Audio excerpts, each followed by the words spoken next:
أعوذ بالله من الشيطان الرجيم. بسم الله الرحمن الرحيم.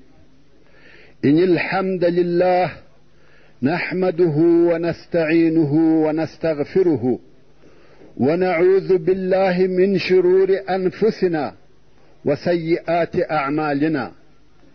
من يهده الله فلا مضل له ومن يضلل فلا هادي له، وأشهد أن لا إله إلا الله وحده لا شريك له، وأشهد أن محمدا عبده ورسوله صلى الله عليه وآله وأصحابه وسلم تسليما كثيرا. أما بعد، د سرور کائنات صلى الله عليه وآله وسلم د ژوند لسمه فته. السلام عليكم ورحمة الله وبركاته.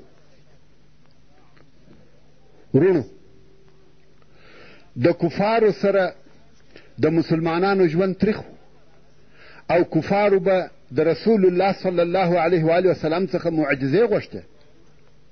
همیشه به ورته ویل تا خو موږ ته هیڅ شی نه دی راښکاره کړی، لږ تر لږه تو خو یوه معجزه موږ ته راښکاره که چې د هغه په واسطه موږ ستا پر رسالت اقرار وکړو. رسول الله صلی الله علیه و آله وسلم وفرمیل که سپوږمۍ دوه ځایه سوه تاسې ایمان راوړئ؟ که ستاسې په حضور د الله عز وجل په اراده او زما په اشاره سپوږمۍ دوه ځایه سوه تاسې د الله عز وجل او زما پر رسالت ایمان راوړئ؟ کفار ویل هو. نو د 15 په شپه چې سپوږمۍ پوره او کامله وي د دغه معجزې وعده یې سره وکړه. د 15 په شپه رسول الله صلی الله علیه و آله وسلم په مینا کې تشریف درلود او قریش هم د معجزې د لیدلو دپاره سره راټول سوي وه. رسول الله صلی الله علیه و آله وسلم و سپوږمۍ ته اشاره وکړه چې دوه ځایه سي، او سپوږمۍ هم د رسول الله صلی الله علیه و آله وسلم په اشاره دوه ځایه سوه چې په عربي کې شق القمر ورته وایي.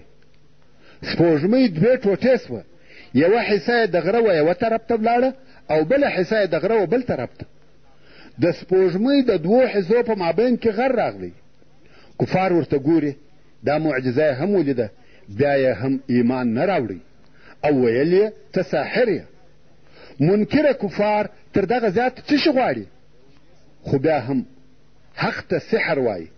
الله عز وجل د سورة القمر په اولني آیاتو کې فرمایي اقتربت الساعة وانشق القمر. قیامت را نږدې سو او سپوږمۍ دوه ځایه سوه.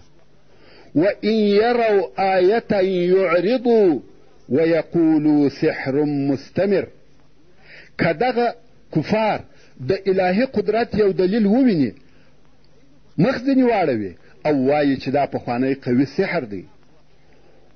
وکذبوا واتبعوا اهواءهم وكل امر مستقر.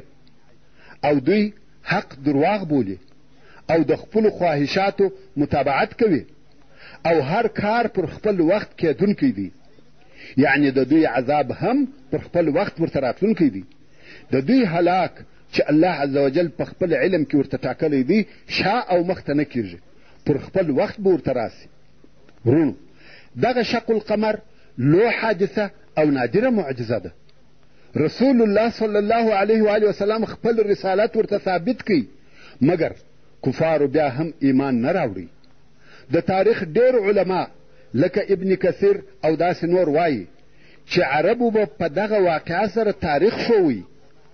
موږ د مخه هم درته ویلي وه چې عربو جنترین نه درلوده او کم وخت چې به یوه لویه واقعه پیښه سوه په هغه سره بیا تاریخ شوی چې تر فلانۍ واقعې 2 کاله د مخه یا 2 کاله وروسته فلانی کار وسو. او د دغه لویو واقعو څخه کومو چې عربو تاریخ پښوی د فجار جنګونه وه، د فیل کال و او دغه شق القمر و. حتی په هندوستان کې هم دغه شق القمر ولیدل سو. ډیرو خلقو په ډیرو ځایو کې دغه شق القمر ولیدی.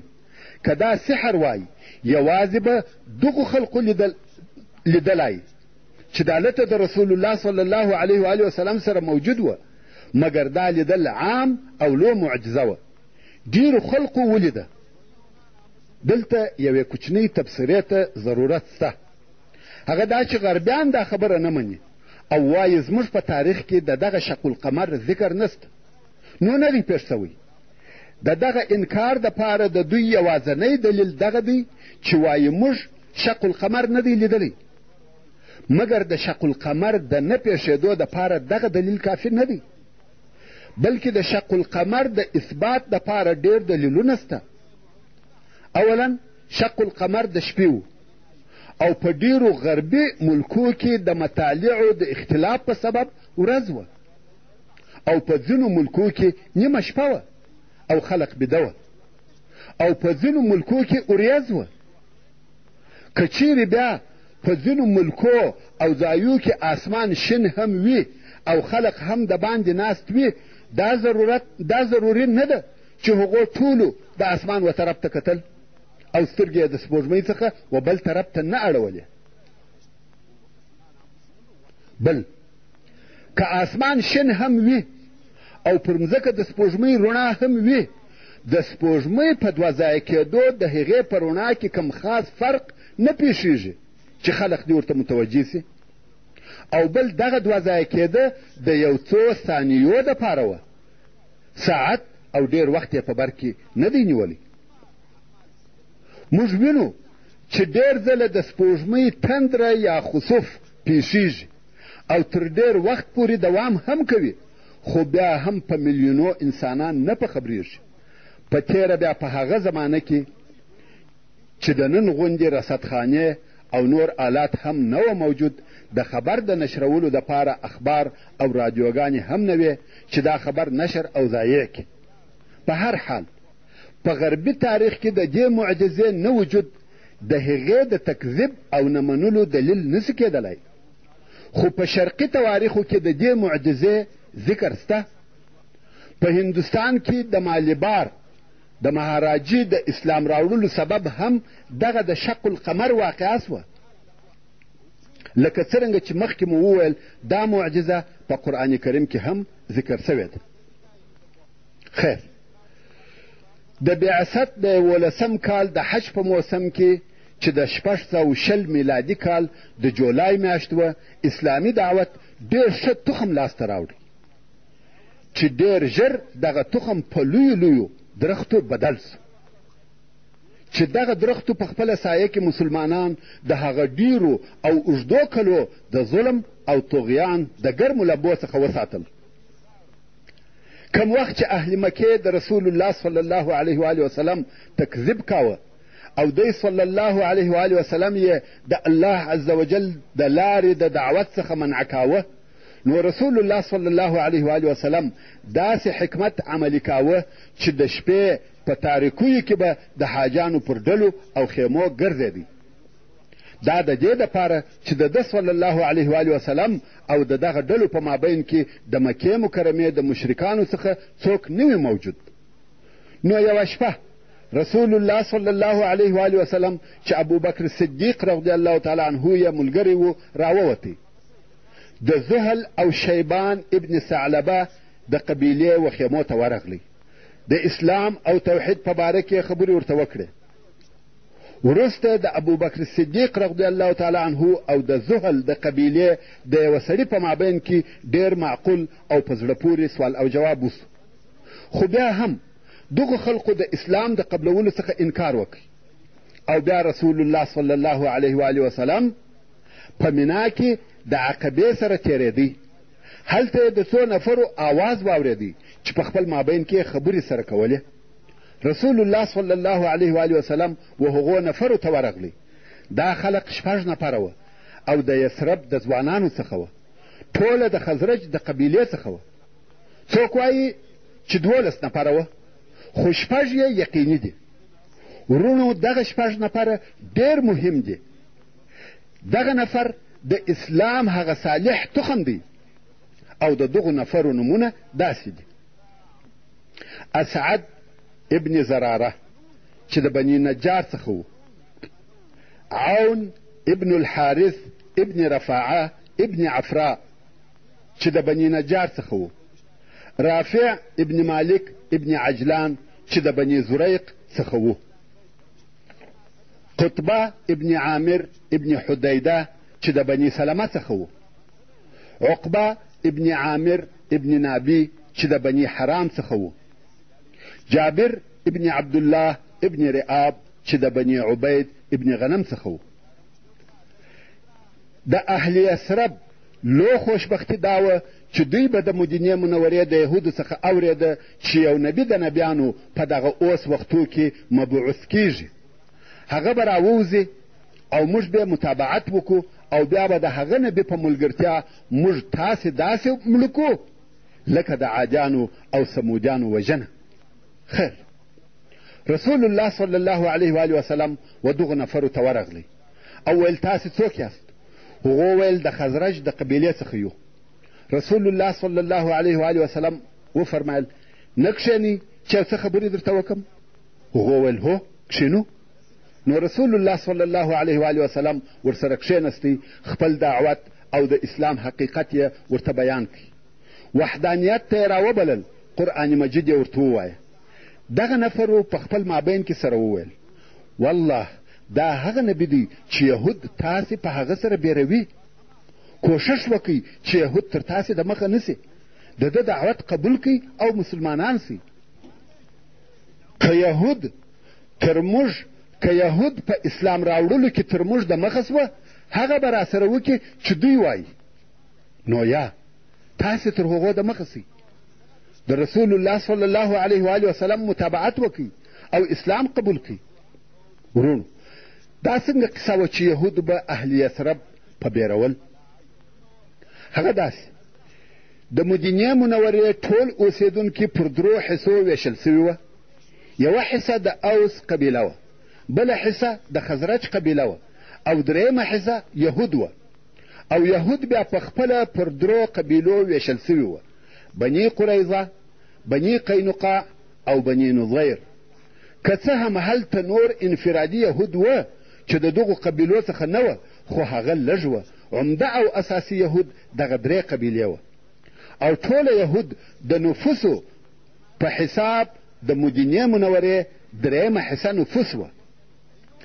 د اوس قبیله هم د مدینې منورې د نفوسو درېیمه حصه نفوس کېده.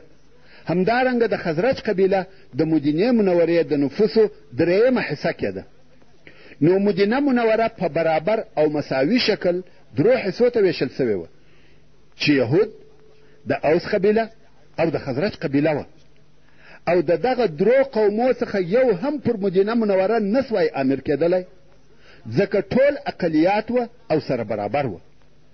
نو مدینې منورې عمومي مشر او د ټولو دپاره یو امیر هم نه درلودی. او دغه درو قبیلو به همیشه د حاکمیت دپاره جنګونه سره کول. خو په دغه وختو کې به یهودو و دا نورو قومو ته چې اوس او خزرج وه ویل د نبي آخر زمان د بعثت وخت رانږدې دی، که هغه مبعوث کړه سو موږ به د هغه متابعت وکړو او تاسې به حلال کو. داسې حلالېده لکه د عادیانو او سمودیانو چې ټول هلاک سوه. دغه نورې قبیلې به د آخري نبي په راتګ سره بیرولې چې کم وخت چې هغه نبي راسي نو موږ به د هغه د متابعت په سبب پر مدینه منوره حاکم سو او تاسې ته به بیا هغه وخت جزا درکو. اوس چې د خزرج د قبیلې حاجانو د رسول الله صلی الله علیه و وسلم خبرې واورېدې، ویل هغه دغه نبي او دغه دین دی چې یهود موږ په بیروي. پام کوئ چې یهود تر تاسې د مخه و دغه دین ته داخل نسي. دغه خلق عاقلان او هوښیاران وه، کورنیو جنګو د پښو اچولې وه، خاصتا هغه د بعاث جنګ چې په دغه نږدې وختو کې تیر سوی و. او تر اوسه د هغه جنګو لمبې پورته کېدې. او دا یې امید و چې د رسول الله صلی الله علیه و وسلم د دین او دعوت خبرې د دوی دپاره د صلح او آرام ژوند سبب وګرځي. نو دغه د خزرج د قبیلې خلقو وویل موږ تر شا داسې قوم پرې ایښی دی چې د هیڅ قوم په مابین کې به دونه شر او عداوت نه وي لکه زموږ د قوم په مابین کې چې سته. او دا مو امید دی چې الله جل جلاله به په تا سره راټول کړي. موږ چې ولاړ سو خپل قوم به هم ستا و دین ته راوبولو او دغه ستا د دین دغه احکام به پر عرض کو کوم چې موږ قبول کړه. که الله عز وجل دوی پر تا راټول کړه نو به په موږ کې تر تا هیڅوک عزتمن نه وي. بیا نو رسول الله صلی الله علیه و آله وسلم د اسلام احکام او قرآن مجید وروښول. کم وخت چې دغه خلق مدینې منورې ته تله د ځانه سره د اسلام رسالت ورسره یوړی او هلته یې د اسلام په نشرولو شروع وکړه. په مدینه منوره کې د انصارو د کورو څخه داسې کور نسو پاته چې هلته دې د رسول الله صلی الله علیه و آله وسلم خبرې نه کیږي. اوس نو مدینه منوره پر دغه خپل حال پرېږده چې د اسلام معطره او خوشبویه نسیم پکښې چلیږي. بیرته دلته مکې مکرمې ته راسه. محترم ورونو، د مخه تر دې چې د واقعې په تفصیل شروع وکړو اول به د اسراء او معراج ترجمه درته بیان کړم. د علماو په اصطلاح د مکې مکرمې څخه تر بیت المقدسه پورې دغه سفر ته اسراء ویل کیږي او بیا د هغه ځای څخه تر سدرة المنتهی پورې تګ او سیاحت ته معراج ویل کیږي. او ځینې وختونه که یو هم یاد سي مثلا یوازې اسراء یا یوازې معراج وویل سي دغه دواړه سفرونه ځینې مراد او مقصد دي. او اوس قصې ته متوجه سي.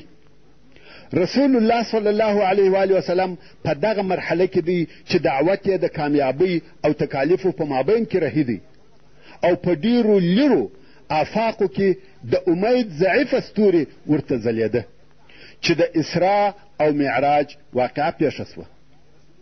الله عز وجل په دغه واقعه سره خپل رسول صلی الله علیه و آله وسلم معزز او مکرم کړي او زړه یې نور هم ور آرام کړي. او د معراج د وخت او تاریخ په تعینوالي کې څو مختلف قولونه سته. څوک وایي چې اسراء او معراج د نبوت په اول کال کې وه چې دا قول امام طبري اختیار کړی دی. څوک وایي چې دغه واقعه تر بعثت 15 کاله وروسته وه چې امام نووي او امام قرطبي و دغه قول ته ترجیح ورکوي. څوک وایي چې اسراء او معراج د بعثت د 10 کال د رجب د میاشتې د 28 په شپه و چې دا قول علامه منصور پوري اختیار کړی دی. څوک وایي چې 14 میاشتې د مخه تر هجرت وه یعنی د بعثت د 12 کال د روژې په میاشت کې و. څوک وایي چې 1 کال او 2 میاشتې تر هجرت د مخه و یعنی د بعثت د 14 کال د محرم په میاشت کې وه. څوک وایي چې 1 کال تر هجرت د مخه وه یعنی د بعثت د 14 کال د ربیع الاول په میاشت کې وه. اول 3 قوله خو په دې سبب نه دي صحیح چې خدیجه رضی الله تعالی عنها د بعثت د 10 کال د روژې په میاشت کې وفات سوه او د دې رضی الله تعالی عنها وفات د مخه تر هغه و چې 5 لمنځونه فرض سي. او په دې کې د علماو هیڅ اختلاف نسته چې 5 لمنځونه د معراج په شپه فرض سوه. نو معلومه خبره ده چې معراج د دې تر وفات او د بعثت تر 10 کال وروسته دی. پاته سوه 3 آخر قولونه. د هغو په باره کې داسې دلیل نسته چې یو قول دی تر هغه نورو راجح او افضله کړي. خو فقط د آیات شریف سیاق پر دې دلالت کوي چې اسراء او معراج ډېر وروسته پیښ سوي دي. او دغه معراج د رسول الله صلی الله علیه و آله وسلم په ژوند کې هغه لو واقعه ده. معراج زموږ په دین او اسلام کې لو او عجیبه واقعه ده. او دغه معراج د دې سبب دی چې موږ بیت المقدس مقدس بولو. او د بیت المقدس په باره کې د الله عز وجل دا قول نازل سوی دی چې د سورة بني اسرائیل په شروع کې فرمایي سبحان الذي أسرى بعبده ليلا من المسجد الحرام إلى المسجد الأقصى الذي باركنا حوله لنريه من آياتنا إنه هو السميع البصير. يعني پاکی ده هغه ذات لره چې بیولي یې و بنده خپل محمد صلی الله علیه و وسلم د شپې په یوه حصه کې د مسجد الحرام څخه تر مسجد الاقصا پورې. هغه مسجد اقصا چې موږ د هغه شاوخوا برکتناکه کړې ده. د څه شي دپاره یې بیولی و؟ چې موږ دغه محمد ته د خپل قدرت ځینې دلایل او علامې وښیو یا ورښکاره کړو. بېشکه چې دغه الله ښه اورېدونکی او ښه لیدونکی دی، هر څه اوري او پټ اسرار هم ورته ښکاره دي. دا د آیات شریف ترجمه و. ورونو، بیت المقدس مبارکه مځکه ده. مځکه څنګه مبارکه او مشرفه کیږي؟ شرف او برکت د الله عز وجل د طرفه وي. الله یې مبارک کوي او په دغه آیات شریف کې الله جل جلاله بیت المقدس مبارک بللی دی. ځکه فرمایي الذي بارکنا حوله، یعنی هغه چې موږ د هغه شاوخوا مبارکه کړې ده. او دغه رنګه الله جل جلاله مکه مکرمه او مدینه منوره مبارک کړي دي. نو دغه د معراج په شپه جبریل علیه السلام و رسول الله صلی الله علیه و وسلم ته راغلی. رسول الله صلی الله علیه و وسلم د کعبې شریفې د حتم سره بیده. که څه هم ځینې علما وایي چې اسراء او معراج د ام هاني د کوره څخه وه، مګر دا حدیث په بخاري شریف کې صحیح حدیث دی چې رسول الله صلی الله علیه و وسلم د کعبې شریفې د حتم سره بیده او جبریل علیه السلام ورته راغلی راویښ یې کړي چې هغه لوی سفر د اسراء او معراج سفر شروع کړي. او د جبریل علیه السلام سره یو حیوان ورسره و. رسول الله صلی الله علیه و وسلم فرمایي چې دا حیوان تر خره لوی او تر غاترې یا قچرې کوچنی و. دا خو د دغه حیوان د جسم یا بدن اندازه وه، مګر تعجب یې په تیزوالي کې و. یو غورځېده د سترګو د دید پر اندازه وه. سرعت او چابکي تر تصور زیات وه. خیر، کم وخت چې رسول الله صلی الله علیه و وسلم راویښ سو، جبریل علیه السلام ویل پر دغه براق سپور سه. رسول الله صلی الله علیه و وسلم سپور سو او براق د بیت المقدس و طرف ته حرکت وکړي. په لږ وخت کې بیت المقدس ته ورسېدی. رسول الله صلی الله علیه و وسلم و مسجد اقصا ته ورداخل سو. هلته یوه عجیبه اجتماع ولیده.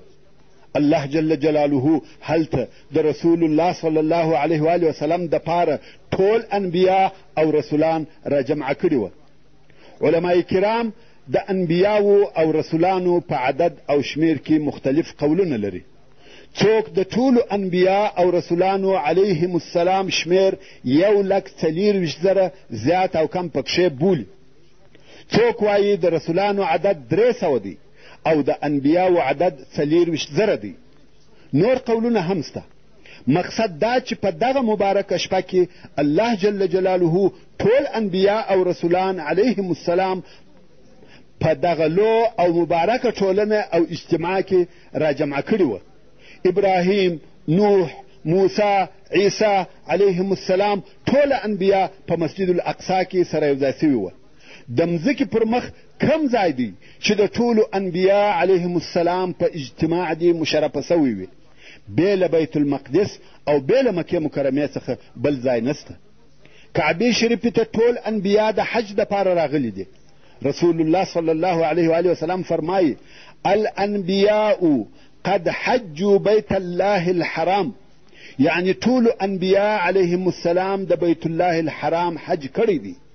او بیت المقدس هم هغه ځای دی چې ټول انبیا په دغه شپه دلته سره جمع سوي دي، چې دا اجتماع بیا هیڅ وخت او په ټول تاریخ کې نه ده تکرار سوی، او په هیڅ ځای کې د بل وار دپاره ټول انبیا نه دي سره جمع سوي بې له بیت المقدس او مسجد اقصا څخه. او دا ټول انبیا او رسولان علیهم السلام د نبی آخر زمان جناب رسول الله حبیب الله سرور کائنات محمد مصطفی صلی الله علیه و وسلم و استقبال او شراغلی ته راغلی وه. انسان د دې منظر او مشهد خیال او تصور هم نسی کولای. ټول انبیا او رسولان و سرور کائنات سردار کونین ته راغلی دي. صف صف قطار قطار ولاړ دي او شراغلی ورته وایي. دا څونه مبارکه اجتماع ده. سعدي صاحب وایي بلغ العلا بكماله كشف الدجى بجماله حسنت جميع خصاله صلوا عليه وآله. او بیا بل ځای وایي چه غم دیوار امت را که دارد چون تو پشتیبان، چه باک از موج بحر آن را که باشد نوح کشتیبان.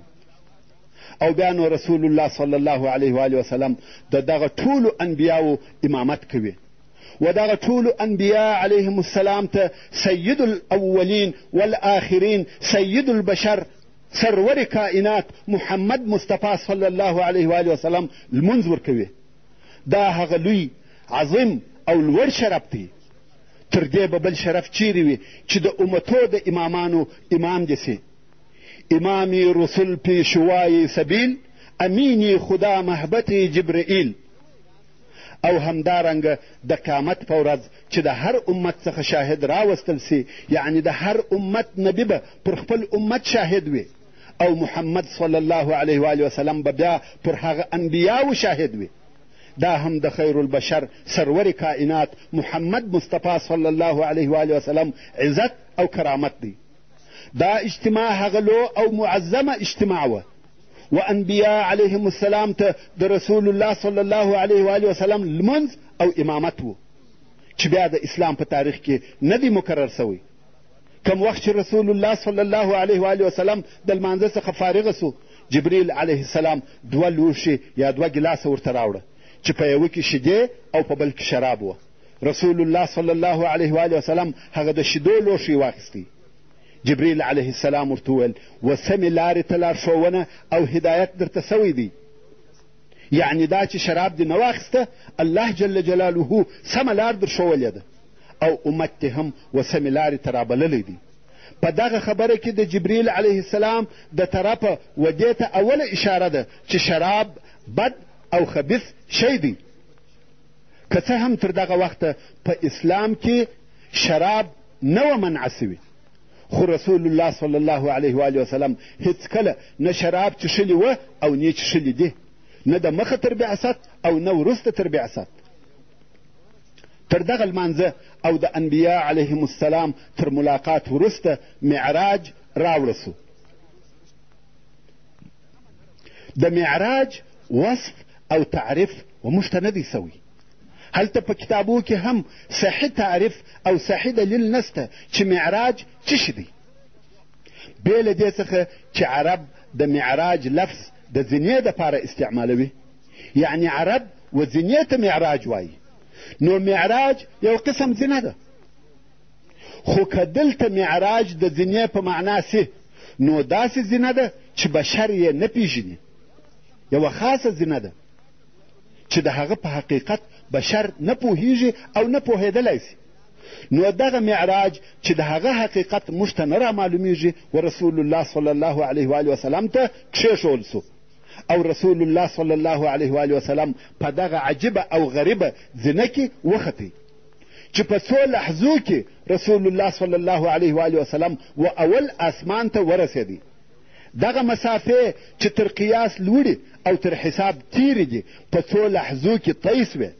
ورونو، موږ د دغه کون نه په لویوالي خبر یو او نه د دغه لیرو مسافو اندازه راته معلومیږي.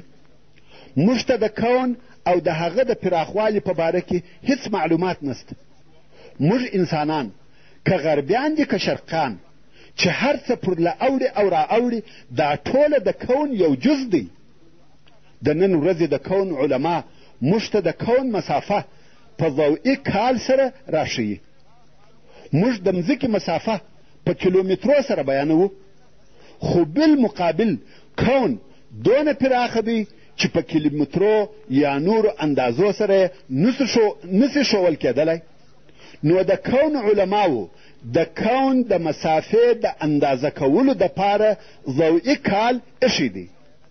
ضوئي کال څه شی دی؟ ضوء یعنی رڼا او روښنایي، لکه د لمر رڼا یا شعاع. نو ضوئي کال و هغه مسافې ته ویل کیږي چې هغه مسافه په یوه کال کې روښنایي طی کولی سي. اوس نو که زه وغواړم چې د ضوء یا روښنایي سرعت یا چابکي در وښیم، نو به داسې درته ووایم چې د لمر روښنایي د لمر څخه بیا تر مځکې پورې په 8 دقیقو کې را رسېږي. موږ داسې نسو ویلی چې لمر د مځکې څخه 100 کیلومتره لرې دی، بلکې موږ وایو چې لمر د ضوئي کال په حساب د مځکې څخه 8 دقیقې لرې دی. نو د هغه مسافې د لرېوالي دپاره څه فکر کولی سې چې هغه په یوه ضوئي کال کې طی کیږي. د نن ورځې د علم فلک معلومات و دې اندازې ته رسېدلي دي چې په کون کې داسې نجوم او ستوري شته چې زموږ څخه په 0 میلیونه ضوئي کلو لرې دي، او دا ټوله بیا هم د کون یو جز دی، ټوله کون نه دی، بلکې کون نور هم تر دې ډېر لوی او پراخه دی. دغه سفینه یا اپولو چې و فضا ته لیږل کیږي د دې تګ او سرعت په یوه ساعت کې تر 3000 کیلومتره زیات دی. که دغه اپولو یا فضایي سفینه په دغه خپل سرعت رهي وي 3 کاله په بر کې نیسي چې و هغه نږدېترین کوکب ته چې و موږ ته تر ټولو کواکبو او نجومو رانږدې دی ورورسېږي. هغه تر ټولو تیزه او تر ټولو چابکه سفینه یا اپولو چې بشر جوړه کړې ده هغه پس له 3 کلو څخه و هغه نږدېترین ستوري ته رسېږي.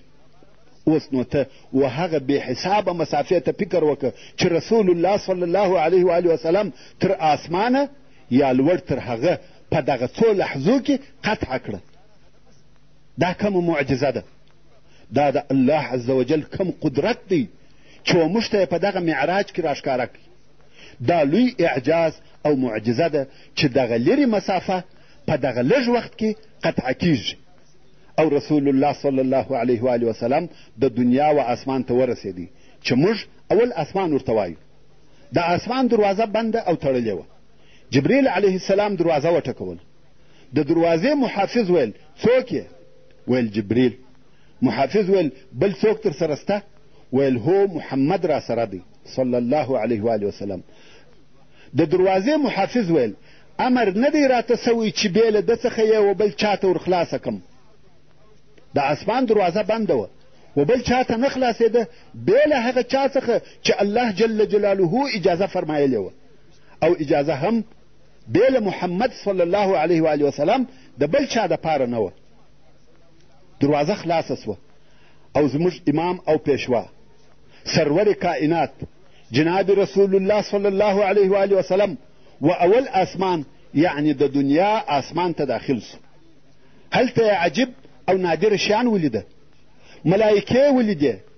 ورونو اسمان په خپله د دود پر قسم دی، او دا چې پر دغه اسمان څنګه ملایکې ګرځي او هلته دروازې سته موږ نه په پوهېږو.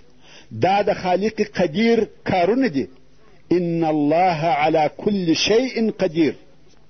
او رسول الله صلی الله علیه و آله وسلم هلته یو سړی ولیدی، ډېر جګ سړی چې 80 ذراعه یې جګوالی و. ذراع د پخوانۍ زمانې د اندازه کولو آله وه، لکه د نن ورځې متر، او ذراع تر متر کمه ده، تقریبا 1 متر کیږي. نو د متر په حساب د دغه سړي جګوالی 10 متره و،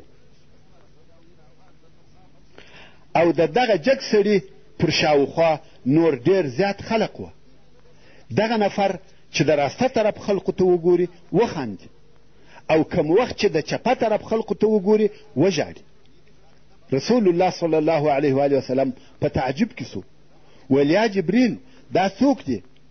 جبریل علیه السلام ویل دا ستا پلار آدم علیه السلام دی. ورونو د آدم علیه السلام قد او جګوالی 10 متره دی، او د هغه وخت ټول انسانان په دغه اندازه جګ وه. رسول الله صلی الله علیه و آله وسلم فرمایي چې د هغه وخت څخه انسانان د قد او قامت په کمیدو کې دي، حتی تر اوسه پورې، او نور به هم پسې کمیږي. مګر هغه وخت یې جګوالی په دغه اندازه سره و، یعنی په شروع او ابتدا کې. او بیا رسول الله صلی الله علیه و آله وسلم پوښتنه وکړه چې دغه د ده پر شاوخوا دغه نور څوک دی، او د ده د ژړا او خندا سبب څه دی؟ جبریل علیه السلام ویل دا یې اولاده ده. د راسته طرف خلق یې اهل جنت دي یعنی جنتیان دي او د چپه طرف خلق یې دوزخیان دي. آدم علیه السلام چې هغه اولادې ته وګوري چې جنت ته ځي خوشحاله سي او وخندي، او بیا چې هغه اولادې ته وګوري چې دوزخ ته ځي خفه او غمجن سي وژاړي. رسول الله صلی الله علیه و وسلم د آدم علیه السلام قیافه بیانوي او فرمایي آدم علیه السلام ډېر جګ سړی و، صحن او غنم رنګه سړی و، سپین پوستی نه و، ډنګر و او جګه پزه یې وه. نو د آدم علیه السلام د شکل او قیافې تعریف داسې سو جګ، ډنګر، صحن او غنم رنګه سړی دی. او دلته په دغه اول اسمان کې رسول الله صلی الله علیه و وسلم نور ډېر عجب شیان ولیده چې د هغې جملې څخه یې خلق ولیده چې په یوه لو واله کې او بازي کوي. ځینې علما وایي دغه واله د وینو وه، د اوبو په عوض وینې پکښې بهېدلې. دغه نفر به په دغه وینو کې او بازي کول، څو په ډېره ستړیا به د ولې و غاړې ته ورسېده او د ستړیا په سبب به یې خولې وازې نیولې وې، خو دلته به ملایکو پر مخ په ډبرو ویشتل، حتی مخان به زخمي سوه او وینې به ځینې بهېدې او بیرته به په اوبازي هغه بل طرف ته رهي سوه، خو هلته بیا دغه د ډبرو وارونه پر کېده. رسول الله صلی الله علیه و وسلم په تعجب کې سو، ویل یا جبریل دا څوک دی؟ جبریل علیه السلام ویل دا هغه خلق دي چې د یتیمانو مال یې خوړی. ورونو، هر هغه څوک چې د یتیمانو مال خوري پس له مرګه به په عالم برزخ کې د قیامت تر ورځې دغه عذاب ورکول کیږي او بیا یې په قیامت کې جزا د دوزخ اور دی. دا یې هغه اولنی او کوچنی عذاب دی چې د مخه تر قیامت ورکول کیږي او په قیامت کې بیا اشد عذابونه ورته ګوري. الله عز وجل دې پناه راکړي.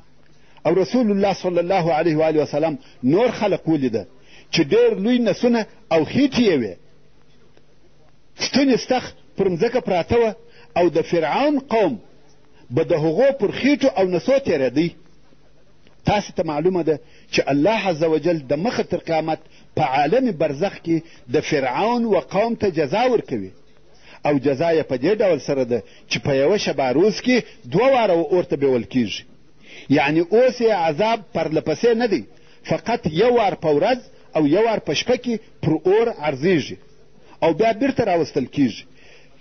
دغه جزا یې تر قیامت د مخه ده او بیا په قیامت کې اشد عذاب ورکول کیږي. نو دغه د فرعون قوم چې به اور ته بیول کېده او بیرته راوستل کېده د دغه لوی نسو خلقو پر خېټو به تېرېده. رسول الله صلی الله علیه و وسلم پوښتنه وکړه، ویل یا جبریل دغه څوک دی؟ جبریل علیه السلام ویل یا رسول الله دغه لوی نسي خلق سود خوړونکي دي، هغه چې په دنیا کې یې سود کاوه او ربا یې خوړله، او هغه کسان چې د دوی پر نسو تېرېږي هغه د فرعون قوم دی چې 2 واره و عذاب ته بیول کیږي. خو د تګ او راتګ لار یې دغه د سود خوړونکو نسونه دي، هغه چې په دنیا کې به معاملې په سود او ربا سره کولې. ورونو، هغه کسان چې سود او ربا کوي هغه بد او حرام کار کوي او الله عز وجل دغو خلقو ته د جزا او تهدید په ډول سره د سورة البقره په 209 نمبر آیات کې فرمایي فأذنوا بحرب من الله ورسوله، یعنی تاسې د الله عز وجل او رسول الله صلی الله علیه و وسلم د جنگ دپاره ځانونه تیار کړي. هغه څوک چې سود او ربا کوي هغه ته به د قیامت په ورځ وویل سي چې اسلحه دې در واخله. سود خوړونکی به وایي د چیش دپاره؟ وایي د الله عز وجل سره د جنگ دپاره. او هغه څوک چې د ربا مال خوري هغه به د قیامت په ورځ د پیریاني او میرګاني سړي په شکل راپورته کیږي. او دا هم تاسو ته معلومه ده چې پیریاني او میرګاني پر لارې نسي تلای. سود خوړونکی انسان دغه ټول تکالیف او د قیامت عذابونه د دې دپاره قبلوي چې یو 5 پیسې په دغه نابوده او بې بقا دنیا کې وګټي، او هغه هم بیا و داسې چاته ځینې پاته وي چې نه په شو یادوي. خیر، د جزئي او فاني ګټې دپاره لو او ابدي ګټه د لاسه ورکوي. او بیا رسول الله صلی الله علیه و آله وسلم داسې خلق ولیده چې د هغو سره وراسته او بدبویه خواړه ورسره وه. ډېر بد بویه تلی، خو په عین وخت کې نور پاک تازه او خوشمزه خواړه هم ورسره وه. مګر دغه خلقو هغه پاک تر او تازه خواړه پرېښول او هغه بدبویه وراسته خواړه یې خوړل. رسول الله صلی الله علیه و آله وسلم په ډېر تعجب کې سو. څوک دی چې ښه او تازه خواړه پرېږدي او بدبویه وراسته نجس خواړه خوري؟ نو ویل یا جبریل دا څوک دی؟ جبریل علیه السلام ویل دا زناکاره دی، هغه زناکاره چې حلاله او پاکه زوجه به پرېښول خو خبیث او نجس ناروا ته به رجوع کول. رسول الله صلی الله علیه و آله وسلم دلته په اول اسمان کې ډېر شیان ولیده او بیا یې د اول اسمان څخه و دوهم اسمان ته د جبریل علیه السلام په ملګرتیا تشریف یوړی. هلته هم نور ډېر عجیب شیان ولیده چې پر هغو سربیره یې دوه مشرف او معززه انبیا هم ولیده چې یو عیسی علیه السلام او بل یحیی علیه السلام و. دواړه ځوانان او الله عز وجل ته مقربه انبیا وه. رسول الله صلی الله علیه و آله وسلم د عیسی علیه السلام د شکل او قیافې وصف داسې بیانوي. عیسی علیه السلام په رنګ سور و، یعنی د مخ رنګ یې د سپینواله څخه و سوروالي ته مایل و، نه جګ او نه ګردی و، یعنی میانه قده و. پر مخ یې ډېر خالونه درلوده. کم وخت چې به سر وښوراوه ستا به داسې خیال سو چې د وریښتانو څخه یې اوبه څڅېږي، یعنی وریښتان یې لکه لانده داسې معلومېده، که څه هم هغه به نه وه لانده. دا د عیسی علیه السلام وصف او شایست دی چې رسول الله صلی الله علیه و آله وسلم یې و موږ ته بیانوي. او بیا رسول الله صلی الله علیه و آله وسلم و درېیم اسمان ته تشریف یوړی. هلته یې یوسف علیه السلام ولیدی. رسول الله صلی الله علیه و آله وسلم فرمایي والله ما رأیت اجمل منه، یعنی قسم په الله تر هغه شایسته مې نه دی لیدلی. او فرمایي و هغه ته نیم شایست ورکول سوی و. څنګه نیم شایست؟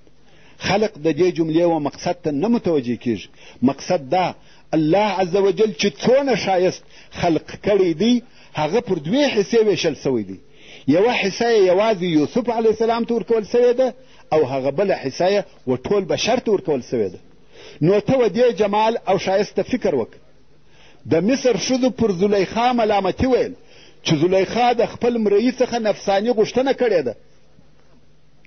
نو زلیخا و هغو ښځو ته میلمستیا جوړه کړه. ښځو ته یې میوې او چړې کښېښولې. نو یې یوسف علیه السلام ته وویل ورسه. کم وخت چې دی علیه السلام ورغلی هغه ښځې دا د ده و بې مثاله ښایسته په حیرت کې ډوبې سوې. په خپلو ځانو نه پوهېدې، مبهوته او بې حاله سوې. نو د میوې په عوض کې خپل لاسونه په چړو پرې کول. الله عز وجل دا د دوی حال موږ ته په قرآن مجید کې بیانوي او فرمایي فلما رأینه اکبرنه. کم وخت چې دغه ښځو یوسف علیه السلام ولیدی ډېر زیات ښایسته یې وبلی. وقطعن ایدیهن، او پرله پسې یې خپل لاسونه پرې کول. الله عز وجل داسې ونه فرمایل قطعن ایدیهن، یعنی د طا په زور سره یې ونه ویل، ځکه په دغه صورت کې مقصد یو وار پرې کېدل دي، بلکې د طا په شد سره یې وفرمایل چې ترجمه یې څو واره پرې کېدل دي. نو هغو ښځو په تکرار سره خپل لاسونه په چړو پرې کول او په ځان نه پوهېږي.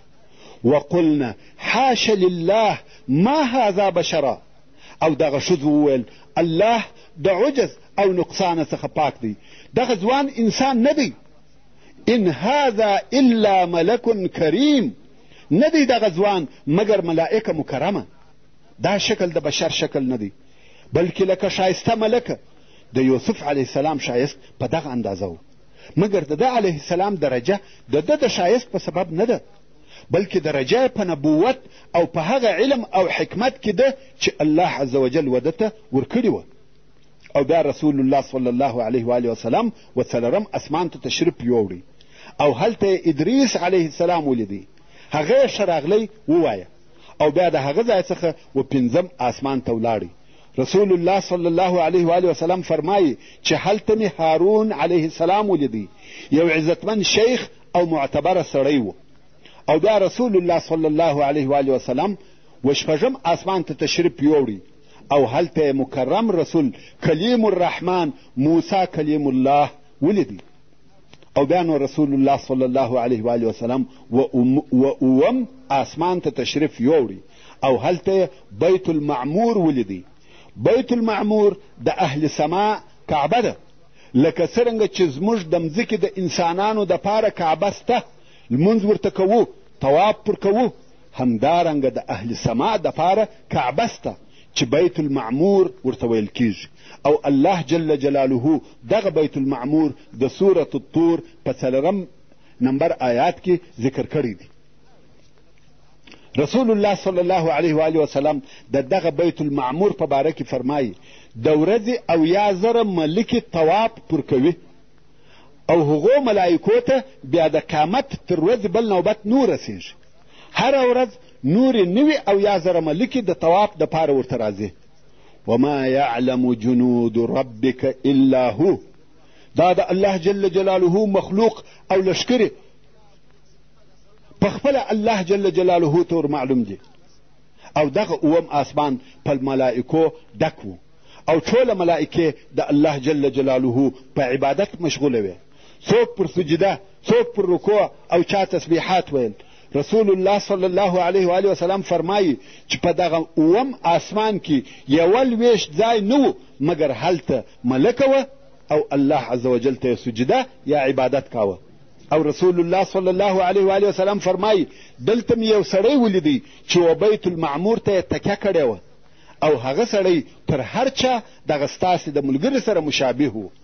ستاسې ملګري د لفظ څخه د رسول الله صلی الله علیه و آله وسلم خپل ځان مقصد و، یعنی هغه سړی په رنګ او شکل کې زما مشابه و.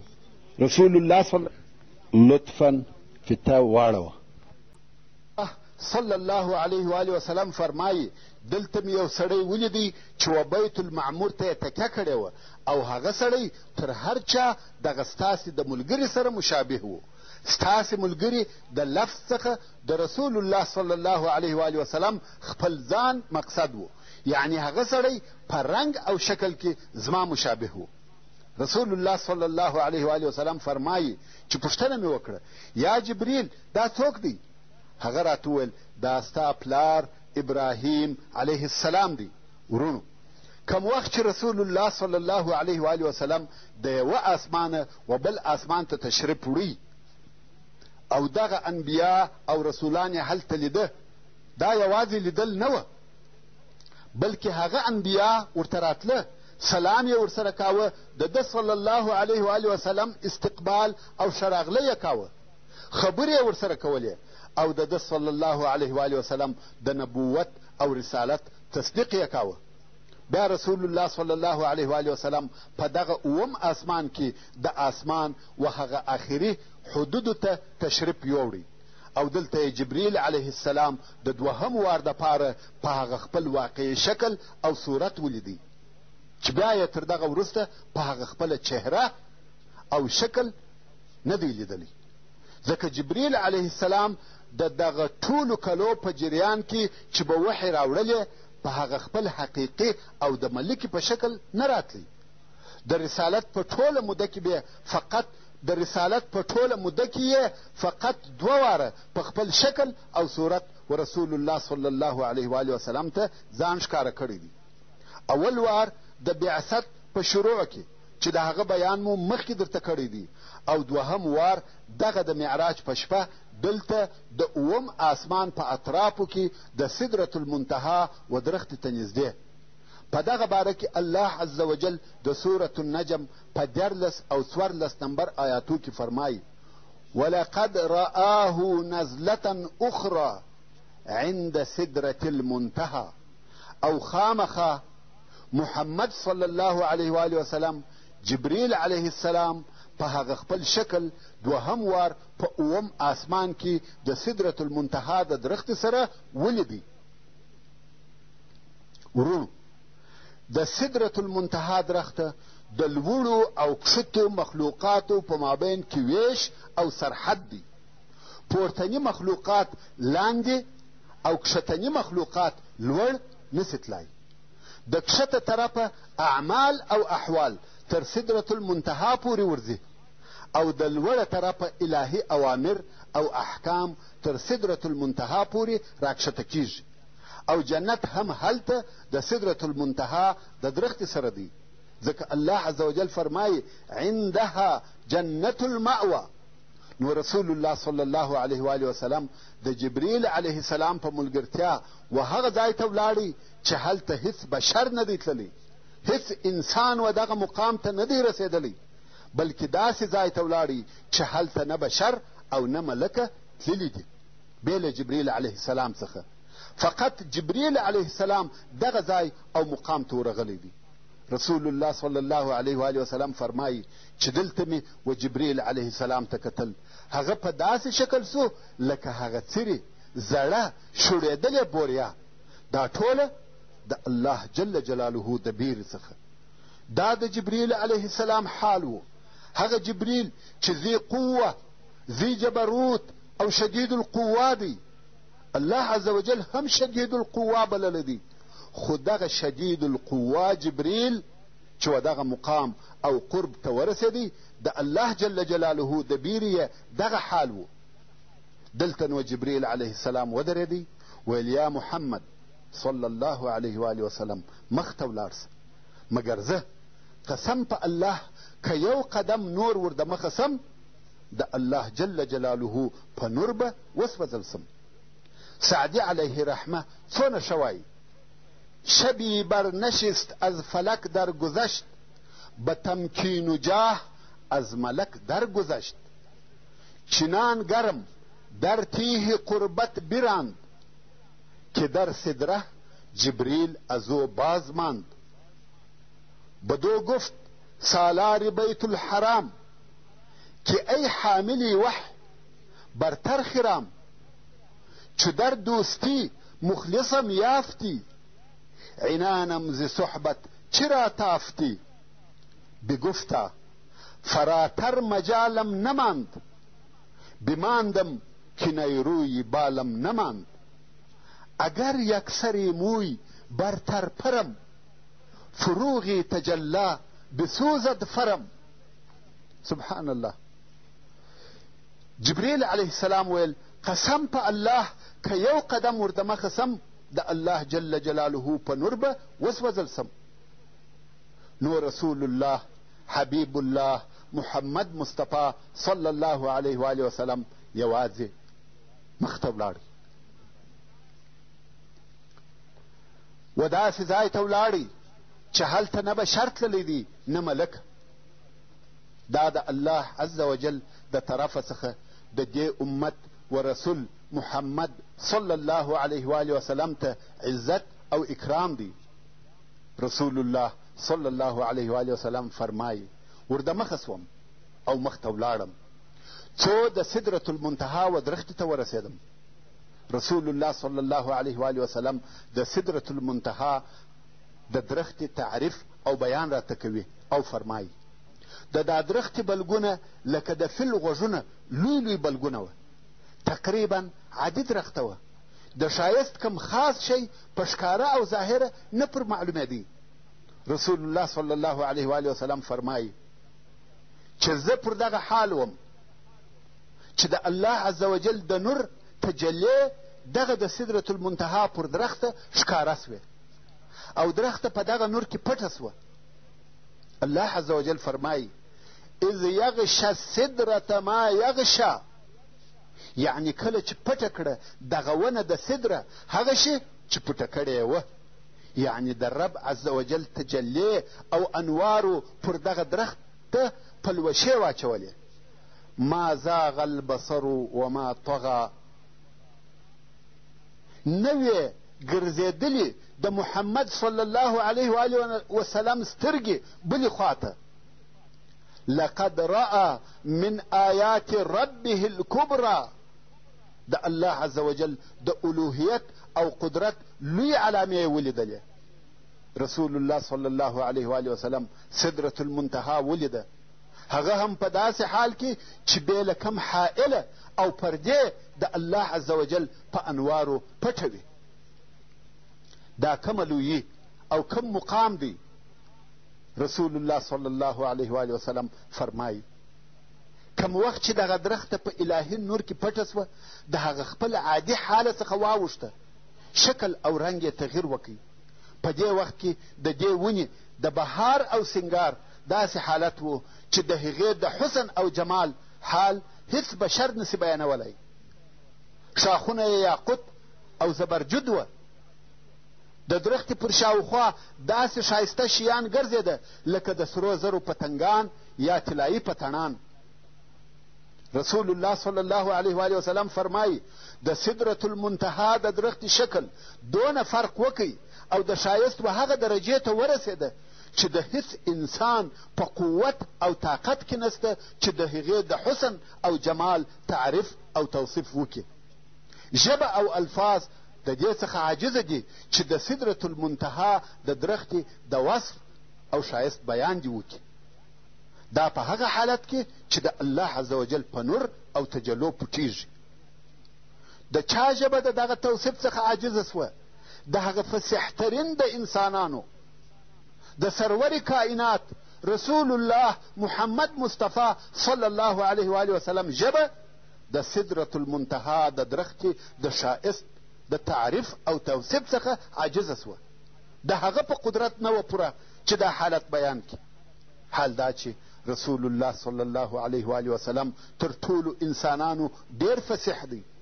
ورونو دغه د سدرة المنتهی درخته د الله عز وجل د مخلوقاتو څخه یو مخلوق دی، خو کم وخت چې د الله جل جلاله په نور پټه سوه سید البشر اکمل البشر صلی الله علیه و وسلم یې د توصیف او بیانه څخه عاجزه سو. نو په خپله د حق سبحانه وتعالی د ذات په باره کې څه خیال او فکر کوي؟ دا خبرې تر خیال او فکر لوړې دي. کمال الجمال و الله عز وجل لردی او جمال الکمال رب العالمین سبحانه وتعالی لردی.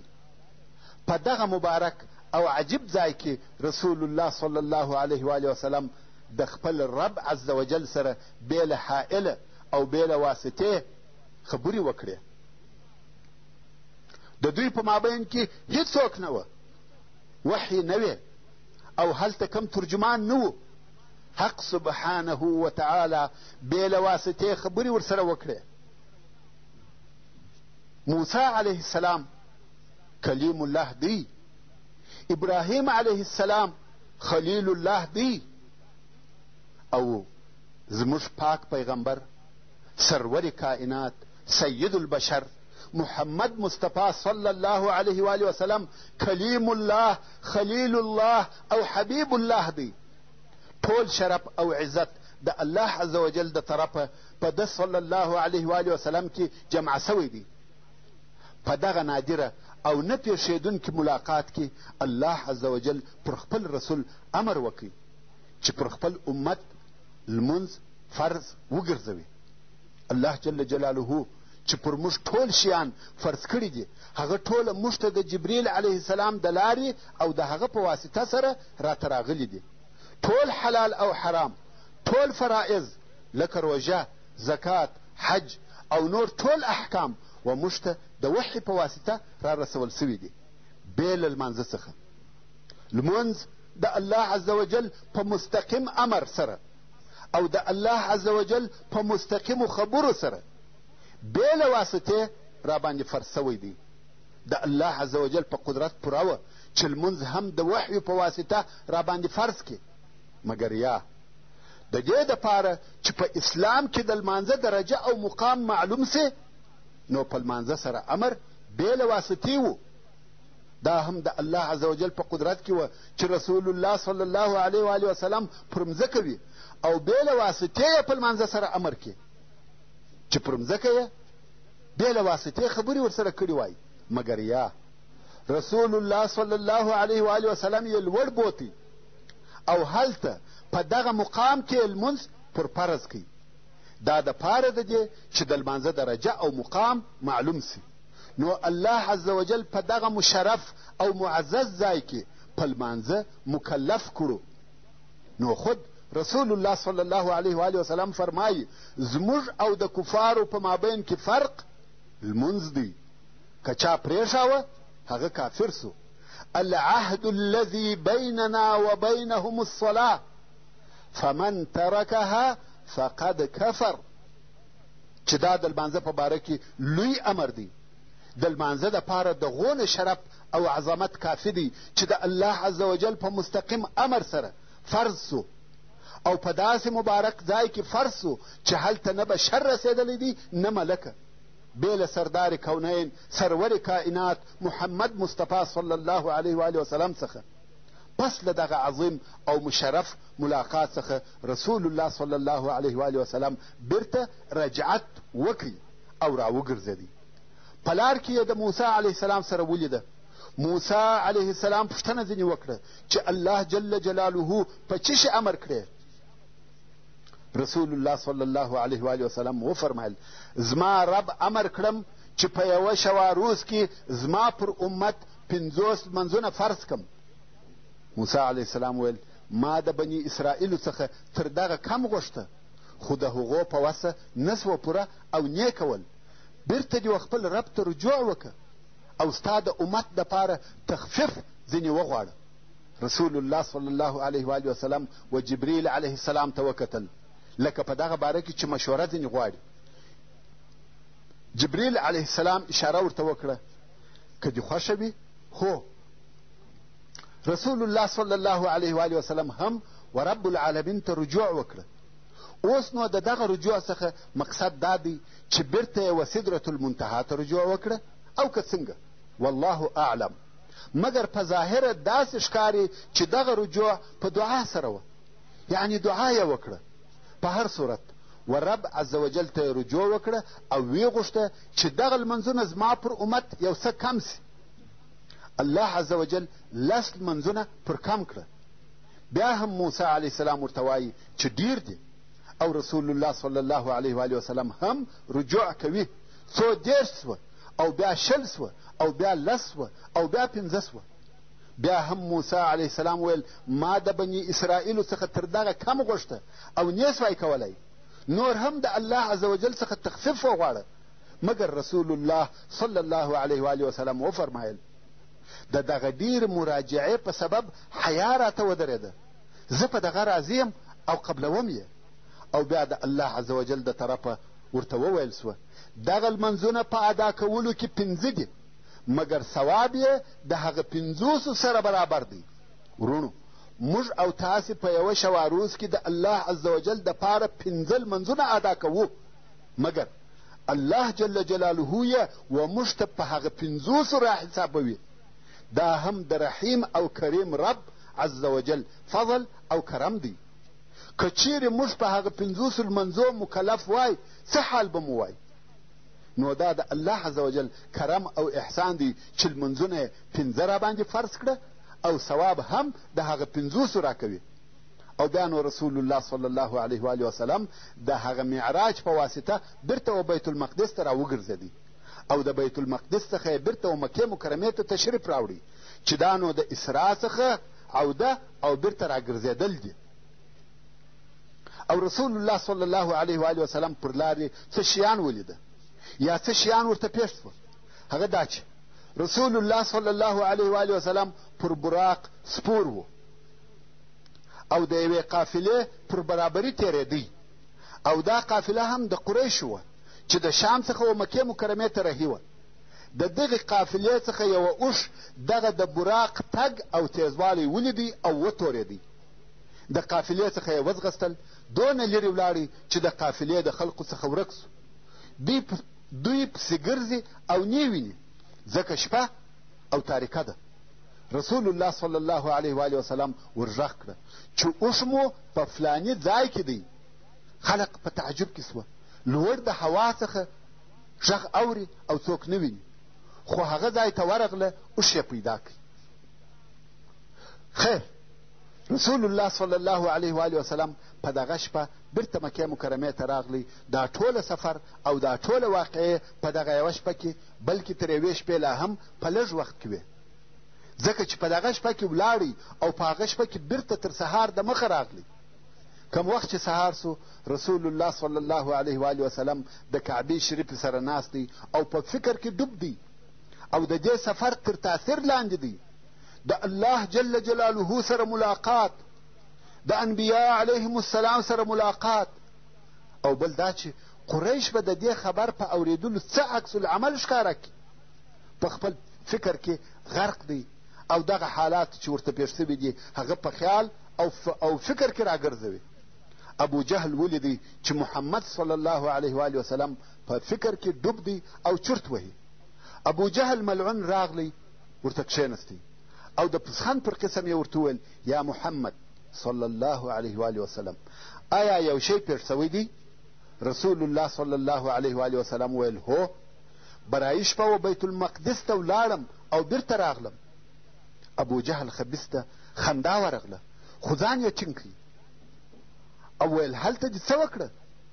رسول الله صلی الله علیه و وسلم ویل ولاړم هلته مې لمونځ وکړ او بیرته راغلم. ابو جهل خندل او نارې یې کړه یا معشر بني کعب ابن لؤی، راسئ محمد څه وایي؟ قریش سره راټول سوه ویل څه قصه ده؟ ابو جهل لعنت الله علیه ویل اوس د محمد درواغ ښکاره سوه، غوږ ونیسئ څه وایي؟ موږ پر اوښانو د ډېرو مشکلاتو سره یوه میاشت وروسته و بیت المقدس ته رسېږو او په ډېره ستړیا یوه میاشت پر لارې بیا بیرته دلته را رسېږو. او دی تېر ماښام لاړی او بیرته راغلی او د لې بیده سو. خلقو د ابو جهل خبره نه منل چې رسول الله صلی الله علیه و وسلم دې داسې ویلي وي. نو یې د رسول الله صلی الله علیه و وسلم څخه پوښتنه وکړه ویل یا محمد صلی الله علیه و وسلم آیا رښتیا ولاړې او راغلې؟ ویل هو. خلق اریان سوه چې دا څه وایي؟ حتی مسلمانان په فکر کې سوه دا خبره تر خیال لوړه او د منلو نه ده. د مسلمانانو څخه یو نفر و ابوبکر صدیق رضی الله تعالی عنه ته په ځغستا ورغلی. دا سړی د بیرې ورغلی چې خبره اوس چپه اوړي، د مسلمانانو کار بل ډول کیږي. ابوبکر صدیق رضی الله تعالی عنه ویل خیر څه پېښه ده؟ سړي ویل رسول الله صلی الله علیه و وسلم وایي برایي د شپې بیت المقدس ته ولاړم او تر سهار د مخه راغلم. خلق ټول پر راګرځېدلي دي او ورته وایي خلاف وایه. په دې خبر د اسلام او مسلمانانو کار پای ته رسېږي. ابوبکر صدیق رضی الله تعالی عنه ویل که ده صلی الله علیه و وسلم ویلي رښتیا وایي. ان قال ذلک فقد صدق. دا بل خو مسلمان دی مګر بیا هم متردد او په شک کې دی، ځکه دا کار او دا سفر عجیب او غیر طبیعي دی.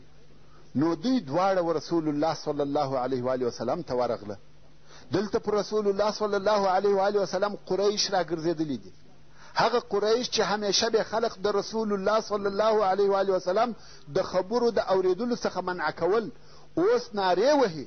هر څوک چې وویني ورته وایي ته راسه واوره محمد څه وایي. ابوبکر صدیق رضی الله تعالی عنه راغلی و رسول الله صلی الله علیه و وسلم ته کښېنستی او پوښتنه ځینې وکړه. ویل یا رسول الله آیا ته برایي شپه بیت المقدس ته ولاړې او بیرته راغلې؟ رسول الله صلی الله علیه و وسلم ویل هو. ابوبکر رضی الله تعالی عنه ویل صدقت، یعنی ته په دا خپل قول کې صادقه یې او زه منم. رسول الله صلی الله علیه و وسلم وفرمایل انت الصدیق. دلته د اول وار دپاره رسول الله صلی الله علیه و وسلم دغه د صدیق لقب و ده رضی الله تعالی عنه ته ورکوي، او د صدیق د لقب سبب هم دغه د معراج واقعه وه. دا د ابوبکر صدیق رضی الله تعالی عنه په ایمان کې لوړه درجه او لوی مقام و. کم وخت چې رسول الله صلی الله علیه و وسلم ویل هو، د هیڅ شک او تردد ونه کوي، بالفوره یې وویل صادقه یې، بې له نقاشه، بې له پوښتنې چې څنګه ولاړې او پر چی شي ولاړې، بې له هر څه صادقه مسلمان و. فورا یې وویل صدقت. او رسول الله صلی الله علیه و آله وسلم ورته وویل انت یا ابا بکر الصدیق. قریش و ابوبکر صدیق رضی الله تعالی عنه ته وویل ته څنګه دا خبره منې او څنګه ورته وایې صدقته؟ موږ یوه میاشت پر لارې وهو، تکلیفونه او خوارۍ را باندې تېرېږي، بیا نو هلته رسېږو. او دی په یوه شپه ولاړی او بیرته راغلی. ابوبکر صدیق رضی الله تعالی عنه وویل زه د ده خبرې چې تر دغه لا هم عجب کار وي منم. زه د ده هغه خبرې منم چې د آسمان څخه په یوه لحظه کې ورته راځي. زه په وحیو کې صادق بولم، هغه چې د آسمان څخه په یوه لحظه کې ورته را رسېږي. او اوس یې و بیت المقدس ته تګ عجیب وبولم او نه ومنم. بیا نو ابوبکر صدیق رضی الله تعالی عنه اراده وکړه چې و خلقو ته د رسول الله صلی الله علیه و آله وسلم صداقت او رښتیا ویل ورښکاره کړي او دا ثابته کړي چې رسول الله صلی الله علیه و آله وسلم صادق دی.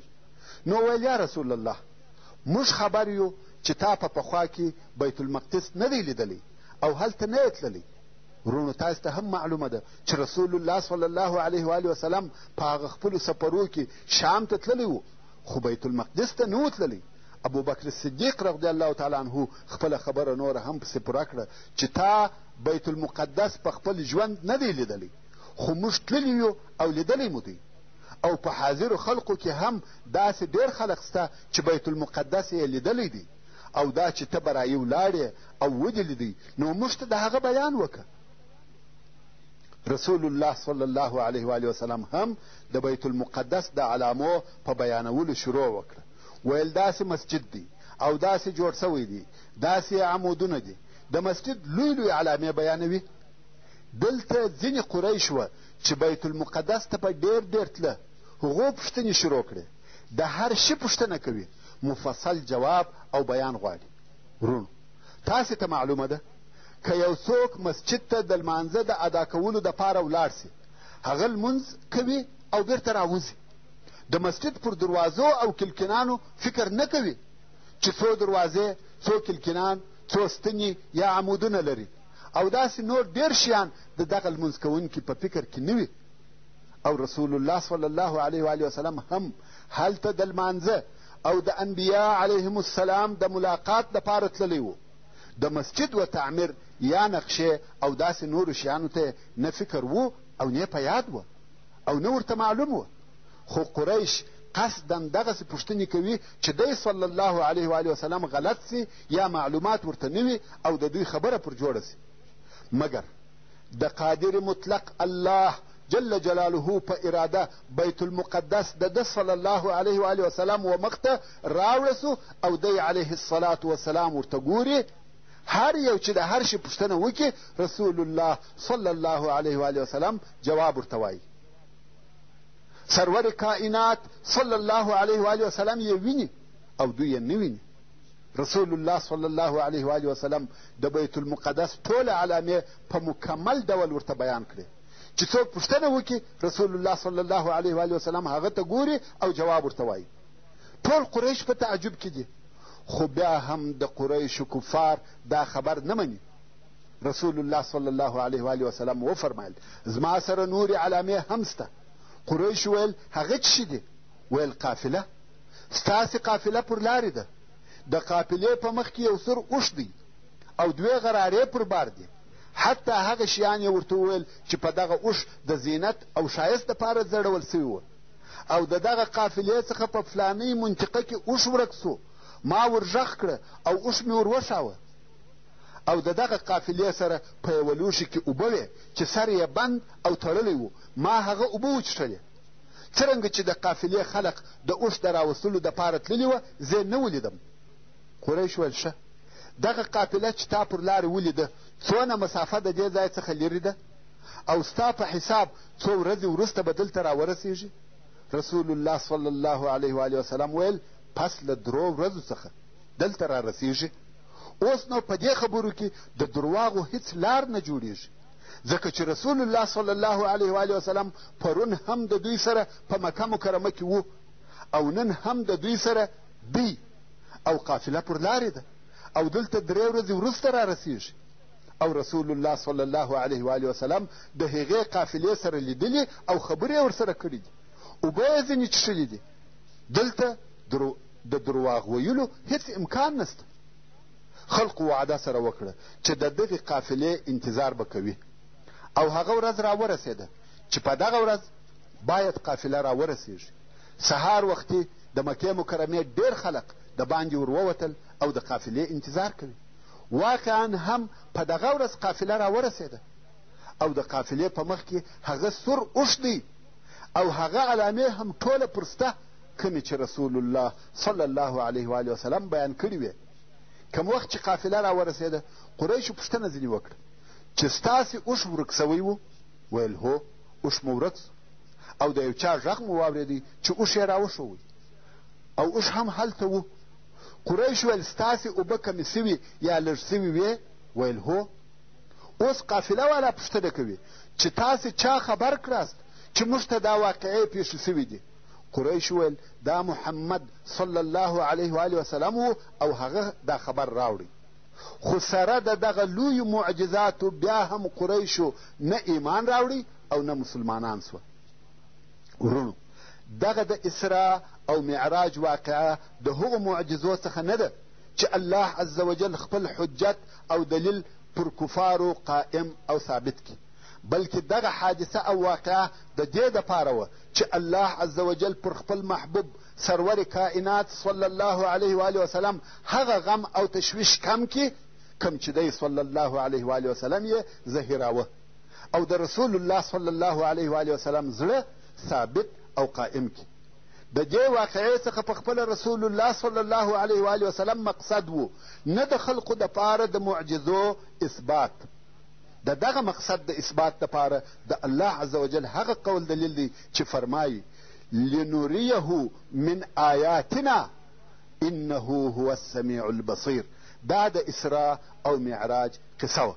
محترم ورونو، دلته د یو څو تنبیهاتو یا یوې تبصرې ضرورت وینم. هغه دا چې کفار خو کفار دي، نه قرآن مني نه محمد صلی الله علیه و وسلم، نو هغه به په دغسې معجزو کله اقرار او اعتراف وکړي. خو د ډېر افسوس ځای دا دی چې په مسلمانانو کې هم داسې څوک پیدا سي چې د دغسې خارق العاده پیښو څخه په عقلي دلایلو سره انکار کوي. د دغسې خلقو د جواب او قناعت دپاره که څه هم ډېر عقلي دلایل سته، خو بیانول یې ډېر وخت غواړي او د هغه په بیانولو سره موږ د خپلې موضوع څخه د باندې وځو. نو د هغو د جواب او قناعت دپاره په دغه راتلونکو مختصرو جملو او جوابو سره کفایت کوم.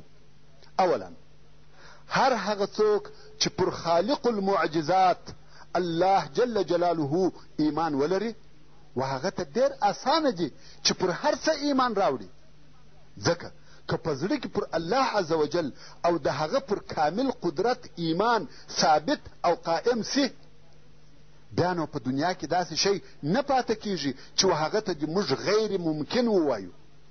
دوهم، زموږ مسلمانانو عقیده دا ده چې د رسول الله صلی الله علیه و وسلم په ژوند کې د ده علیه الصلاة وسلام عمده او ښکاره صفت دا دی چې دی رسول الله او نبی الله دی. نو په دې کې هیڅ شک نسته چې نبوت او رسالت د هغه غیبي معانیو څخه دی چې زموږ د عقل او احساس تر معانیو او مقیاسو نه لاندې کیږي. نو داسې معجزې او د بشري عادت څخه مخالف کارونه د ده صلی الله علیه و وسلم په کیان او ذات کې موجود دي. دغه معجزې او خارق العاده کارونه د ده صلی الله علیه و وسلم د ذات څخه تر هغو نسو لرې کولی او نسو جلا کولی تر څو د ده علیه الصلاة وسلام د ژوند څخه د نبوت صفت ایسته نه کړو. او دا کار هغه وخت کولی سو چې په ښکاره سره د دین څخه انکار وکړو. د رسول الله صلی الله علیه و وسلم څخه د نبوت صفت یو څوک څه وخت لرې کولی سي؟ هغه وخت یې لرې کولی سي چې د دین څخه انکار وکړي. او تاسې پوهیږئ کم وخت چې دین ځای د شک او انکار وګرځېدی، بیا نو د معجزو د انکار یا اثبات دپاره بحث کول بې ځایه او بې معنا دي. که یو څوک کافر وي اسلام او ایمان نه مني، الله او د رسول الله صلی الله علیه و آله وسلم رسالت نه مني، نو د هغه سره د معجزو د اثبات دپاره بحث کول څه معنا لري؟ دریم، موږ ولې فکر نه کوو چې زموږ او ستاسې پر شاوخوا ټول شیان د خالق قدیر معجزې دي؟ کواکب او نجوم معجزه ده، د اسمانو حرکت معجزه ده، د جاذبې قانون معجزه ده، په انسان کې عصبي مجموعه معجزه ده، ستا په بدن کې د وینې جوړېده او ګرځېده معجزه ده، ستا په بدن کې ستا روح معجزه ده.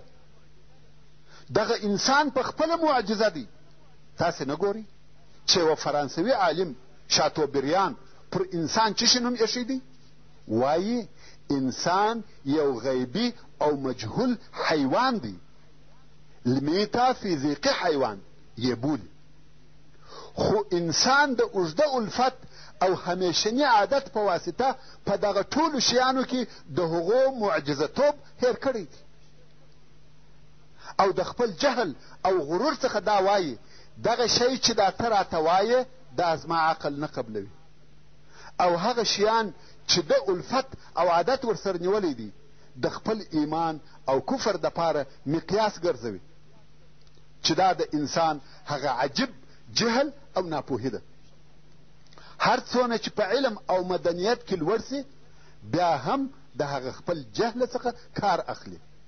خو که انسان لږ څه فکر وکړي ده ته به په ښکاره ډول سره واضحه او روښانه سي چې هغه الله چې دا ټول کون یې په معجز ډول سره پیدا کړی دی و هغه ته دا هیڅ نه ده ګرانه چې یوه بله معجزه هم پر زیاته کړي، او یا په ځینو هغه قوانینو کې چې عالم یې پر هغه قوانینو جوړ کړی دی تغییر او تبدیل راولي. حتی یوه بریتانوي عالم ویلیام جونز هم دغه فکر کړی دی، کم وخت چې یې وویله هغه قدرت چې دغه عالم یې خلق کړی دی هغه د دې څخه نه دی عاجزه چې یو شی پر دغه عالم زیات کړي یا یې ځینې کم کړي. فرضاً که دغه کون یا عالم موجود نه وای او و دغسې چاته چې د دغسې معجزو او خوارق العاده کارو څخه منکره وي ویل سوي وای چې دغسې کون او عالم به جوړ سي، هغه به فوراً ویلي وای چې دا غیر ممکنه ده. د دغه کون پیدا کېدل به د ده په فکر تر دغه معجزې ډېر ناممکنه وای. نو بناءً پر دغه څو لږو دلایلو هر مسلمان باید خامخا پوه سي چې رسول الله صلی الله علیه و آله وسلم رسول الله دی او الله عز وجل په دغه معجزو سره مکرم کړی دی، لکه څرنګه چې د کون او د ژوند نورې ټولې معجزې د سره کیږي او زموږ عقلونه یې په اساني سره قبلوي، دغه رنګه باید دغه معجزه هم په سهولت او آسانی سره قبوله کړو. محترم ورونو، دا د اسراء او معراج قصه وه، خو اوس به بیرته هغه خپل پخواني د مکې مکرمې او مدینې منورې و ژوند ته راوګرځو. موږ مخکې درته وویل چې د بعثت د 11 کال د حج په موسم کې د اهل یثرب څخه 6 نفره و اسلام ته داخل سوه او د رسول الله صلی الله علیه و آله وسلم سره یې وعده وکړه چې موږ به ستا رسالت او اسلام خپل قوم ته رسوو.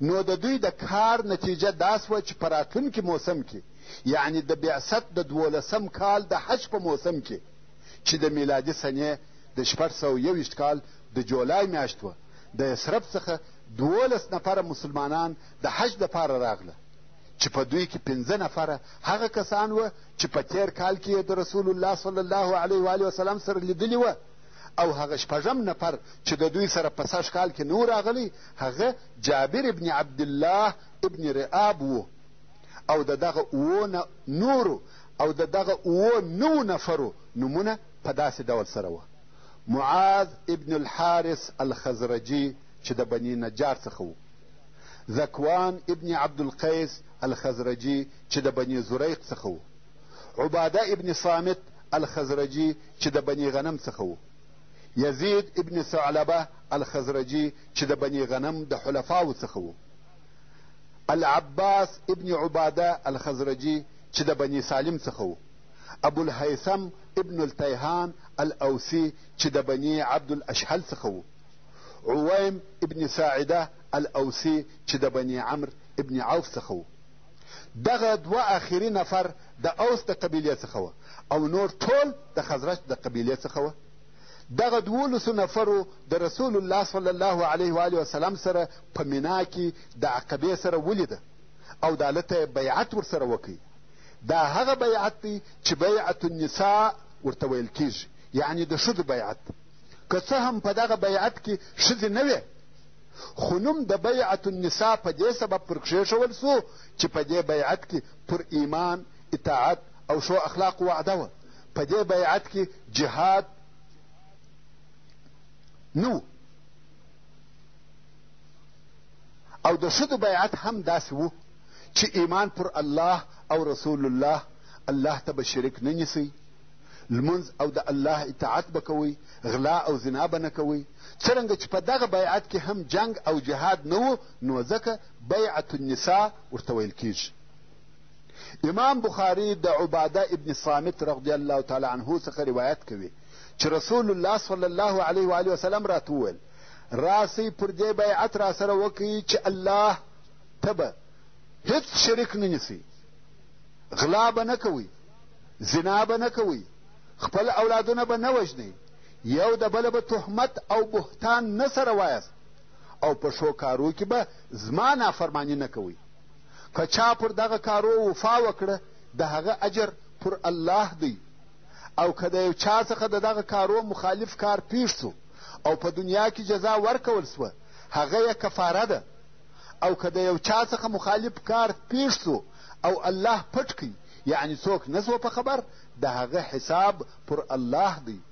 که خوښه وه جزا به یې ورکړي او که خوښه وه وبې بخښي. عباده رضی الله تعالی عنه وایي موږ پر دغه بیعت ورسره وکړي. دغو نفرو د خپل اسلام اظهار وکړي او په اسلام سره اقرار وکړي، او د ډیرو نفرو د ایمان راوړلو خبر یې هم ورسول الله صلی الله علیه و آله وسلم ته ووایه چې هلته په مدینه منوره کې نورو ډیرو نفرو هم ایمان راوړی دی. کم وخت چې د حج موسم پای ته ورسېدی، نو دغو نفرو د رسول الله صلی الله علیه و آله وسلم څخه وغوښته چې د دوی سره یو نفر مدینې منورې ته ولیږي چې هلته مسلمانانو ته د اسلام احکام او قرآن وروښوي، او هغه کسان چې تر اوسه پر شرک دي په هغو کې اسلام نشر کړي، ځکه هلته اسلام نشریږي. او رسول الله صلی الله علیه و آله وسلم هم د دغه سفارت دپاره یو ځوان د هغو ځوانانو څخه انتخاب کوي چې د سابقین الاولین، یعنی اولو مسلمانانو څخه و، چې هغه مصعب ابن عمیر رضی الله تعالی عنه. مصعب ابن عمیر رضی الله تعالی عنه د مدینې منورې د مسلمانانو په ملګرتیا مدینې منورې ته ولاړی، او هلته یې د اسعد ابن زراره رضی الله تعالی عنه په کور کې واړول، او دوی دواړو په شوق او حماس په جد او جهد سره په اهل یثرب کې اسلام نشراوه. او مصعب رضی الله تعالی عنه په مدینه منوره کې د مقرئ په نامه سره مشهوره سو. مقرئ یعنی د قرآن مجید ویونکی. د مصعب ابن عمیر رضی الله تعالی عنه د دعوت د کامیابی د مشهورو قصو څخه یوه دا ده چې اسعد ابن زراره رضی الله تعالی عنه یوه ورځ د کوره څخه راوایستی او غوښته یې چې د بني عبدالاشهل او بني ظفر و کورو ته د دعوت دپاره ولاړ سي. هلته ورغله، د هغې قبیلې په باغو کې یوه باغ ته ورننوته او د یوه څا پر غاړه کښېنسته چې هغه څا ته بئر مرق ویل کېده. د مسلمانانو یو څو نفره ورته راټول سوه، د اسلام خبرې سره کوي. سعد ابن معاذ او اسید ابن حضیر چې د بني عبدالاشهل د قبیلې مشران او سرداران وه، او په دغه وخت کې پر هغه خپل شرک وه. هغو ته چې د مصعب ابن عمیر رضی الله تعالی عنه او اسعد ابن زراره رضی الله تعالی عنه د راتګ خبر ورورسېدی، نو سعد ابن معاذ و اسید ابن حضیر ته وویل و دغو دوو کسانو ته چې راغلي دي او غواړي چې زموږ ناپوه خلق د دینه واړوي ورسه جزا ورکه او د دې څخه یې منع که چې زموږ کورو ته راسي. څرنګه چې اسعد ابن زراره زما د خاله زوی دی، که هغه زما د خاله زوی نه وای ما به پخپله دا کار کړی وای. اسید خپله نیزه ورسره واخیسته او د دوی پر طرف وررهي سو. اسعد چې د لرې اسید ولیدی و مصعب رضی الله تعالی عنه ته یې وویل دا چې رارهي دی د قوم مشر دی، د الله او دین خبرې ورته وکړه.